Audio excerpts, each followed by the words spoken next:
El poder del nombre de Jesús en la puerta llamada la Hermosa.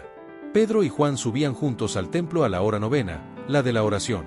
Allí, junto a la puerta llamada la Hermosa, yacía un hombre cojo de nacimiento, un hombre que nunca había conocido el caminar libre, ni el impulso de sus pies sosteniendo su cuerpo. Día tras día era llevado allí, no para adorar, sino para mendigar, para extender su mano a quienes iban al templo. Aquel hombre se había acostumbrado a su estado, su mente estaba atada tanto como sus piernas, y su vida giraba en torno a la dependencia y la resignación. Pero ese día, algo distinto iba a suceder. No era un día cualquiera. Ese día se cruzó con dos hombres llenos del Espíritu Santo, dos hombres que llevaban en su interior el fuego del Cristo resucitado. Pedro y Juan no iban buscando protagonismo. Iban a orar, como siempre. Eran hombres de costumbre santa. Y cuando los hombres de Dios son fieles en lo ordinario, el Señor convierte lo ordinario en extraordinario. Ese día, el Espíritu Santo tenía preparado un encuentro divino, una cita entre la necesidad humana y el poder de Dios. El cojo, al verlos, hizo lo que siempre hacía, pidió limosna. No esperaba más que unas pocas monedas. ¿Cuántas veces el ser humano limita su fe a lo material, esperando migajas cuando Dios tiene milagros? ¿Cuántas veces pedimos cosas pequeñas, cuando el cielo quiere derramar bendiciones grandes? Ese hombre pedía lo temporal, pero Dios quería darle lo eterno. Pedro, lleno del Espíritu, lo miró fijamente y dijo: «Míranos». No le ofreció compasión vacía ni promesas humanas. Le pidió atención, porque antes de recibir el milagro, el hombre debía enfocar su mirada. Así también hoy el Señor nos dice: «Mírame». Nos invita a apartar la mirada del problema, del dolor, de las limitaciones, y fijarla en Él. Cuando miramos a Cristo, el milagro comienza. Pedro añadió: «No tengo plata ni oro, pero lo que tengo te doy, en el nombre de Jesucristo de Nazaret, levántate y anda». ¡Qué declaración tan poderosa! No había dinero, pero había un nombre, no había recursos materiales, pero había autoridad espiritual. Y el nombre de Jesús sigue teniendo poder hoy. Ese nombre abre puertas, rompe cadenas y da vida donde había muerte. El milagro no dependía de lo que Pedro tenía en sus manos, sino de quien habitaba en su corazón. El apóstol no actuó en su propio nombre, sino en el nombre que está sobre todo nombre. El poder no está en la fórmula, sino en la fe. Pedro extendió la mano, tocó al hombre, y la fuerza de Dios recorrió su cuerpo. Los tobillos y pies del cojo cobraron vida, los músculos se fortalecieron, y aquel que nunca había caminado se levantó. El texto dice que, saltando, se puso en pie y anduvo, y entró con ellos en el templo, andando, saltando y alabando a Dios. ¡Qué imagen gloriosa! El hombre que siempre estuvo a las puertas del templo, ahora entraba por primera vez. Muchos están cerca de la presencia de Dios, pero no dentro. Ven pasar a otros, oyen los cantos, pero no participan. Solo el toque de Cristo puede llevarnos del umbral a la comunión, de la religión a la adoración, de la costumbre al encuentro vivo con Dios. Ese milagro no fue solo físico, fue espiritual. El hombre fue sanado en su cuerpo, pero también en su alma. Lo que antes lo limitaba, ahora se convertía en testimonio. La puerta que antes era símbolo de distancia, ahora era símbolo de entrada. Donde antes pedía limosna, ahora daba alabanza. Dios cambia nuestras posiciones, del suelo a los pies, del mendigar al glorificar, del esperar a caminar. El pueblo lo vio y se maravilló. Todos lo reconocían como el cojo que pedía limosna, y al verlo sano, se llenaron de asombro. Así obra el Señor, transforma tanto a una persona que quienes la conocieron antes no pueden creer lo que ven. El cambio que Cristo produce es visible, es real, es total. Pero volvamos al principio del relato, porque allí hay un mensaje profundo. Pedro y Juan subían a orar. La oración fue el contexto del milagro. No estaban buscando hacer señales, estaban buscando al Señor.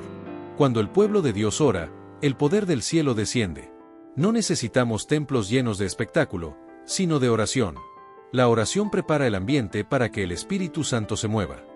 Ese día, la puerta llamada la Hermosa fue testigo de un acto hermoso. El milagro no sucedió dentro del templo, sino en la puerta. Dios siempre sale al encuentro de los que están afuera, de los que se sienten lejos. Jesús vino por los enfermos, los perdidos, los quebrantados. El milagro ocurrió en el límite, entre lo sagrado y lo común, porque el Evangelio rompe los muros religiosos y lleva la presencia de Dios al necesitado. Pedro no se apoyó en su experiencia ni en su posición apostólica, sino en la autoridad del nombre de Jesús. El milagro fue una extensión de la resurrección. El Cristo que había vencido la muerte ahora seguía obrando por medio de sus siervos. El mismo poder que levantó a Jesús del sepulcro levantó al cojo de la tierra. Cada vez que alguien se levanta del pecado, de la tristeza o de la desesperanza, es una nueva manifestación de ese mismo poder. El hombre sanado no se quedó callado. Entró saltando y alabando a Dios. El gozo es la respuesta natural al milagro. Cuando Cristo nos toca, algo en nosotros salta.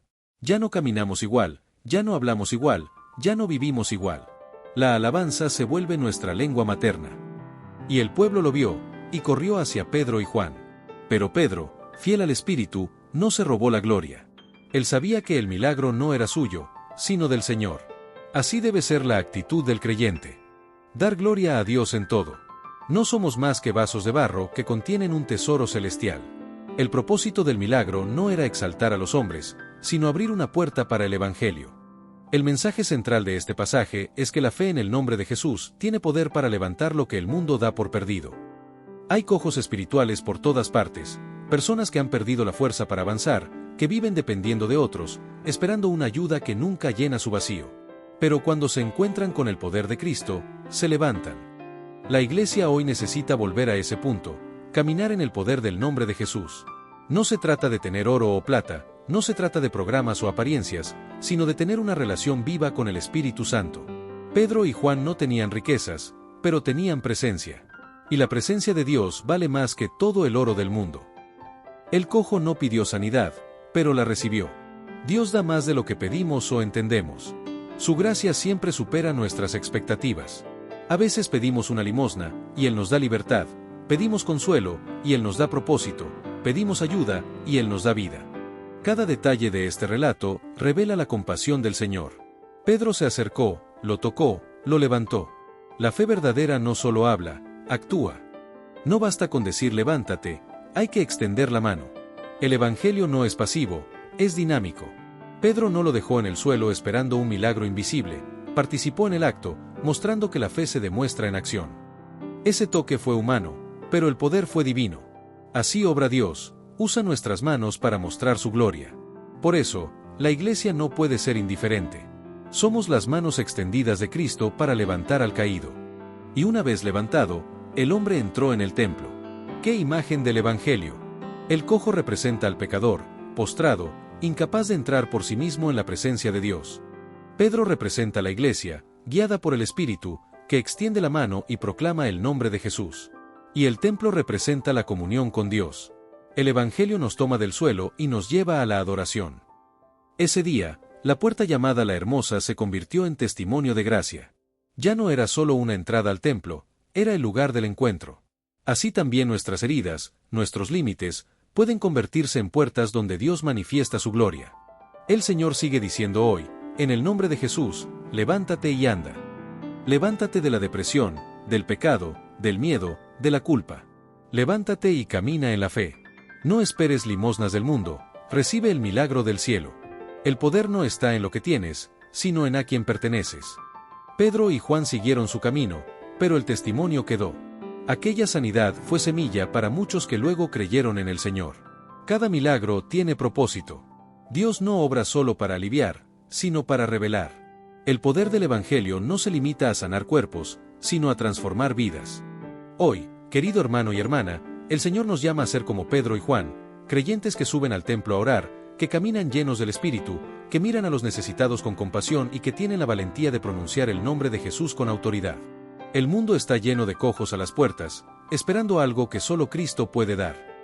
Y también nos llama a identificarnos con el cojo, reconocer que sin él no podemos caminar, que nuestras fuerzas son insuficientes, y que solo su gracia nos puede levantar. Cuando entendemos eso, dejamos de pedir limosnas al mundo y empezamos a caminar en la plenitud del Espíritu. El nombre de Jesús no ha perdido su poder. Ese nombre sana, libera, restaura y salva. Ese nombre sigue resonando desde la puerta llamada La Hermosa hasta los rincones más oscuros del corazón humano. Ese nombre nos recuerda que hay esperanza para el caído, fuerza para el débil y camino para el perdido.